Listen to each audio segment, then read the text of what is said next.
Alamang pangkalusugan. Toothache ang tawag sa pananakit ng ngipin na kadalasang nagmumula sa infected tooth cavity o ngipin na may impeksyon. Mahalaga ang regular na pagkonsulta sa dentista upang maiwasan ang toothache at ang mga maaaring komplikasyon nyo, gaya ng pagkakaroon ng nana sa ngipin. Pangkaraniwan ng toothache sa mga bata at matatanda. May mga bakterya na nakatira sa loob ng bibig at kapag hindi sila naalis, maaari silang tumigas at maging plaque na sumisira sa ngipin. Ang pinakamabisang paraan upang maiwasan ang toothache ay ang wastong pag-aalaga ng mga ngipin at gilagid. Kumain lamang ng sapat na matamis na pagkain, ugaliing magsipilyo ng 2 beses araw-araw at gumamit ng toothpaste na mayroong fluoride.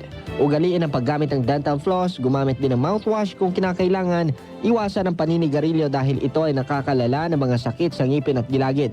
Siguraduhing regular ang pagbisita sa iyong dentista upang mas maiwasan ang mga problema sa ngipin at gilagid.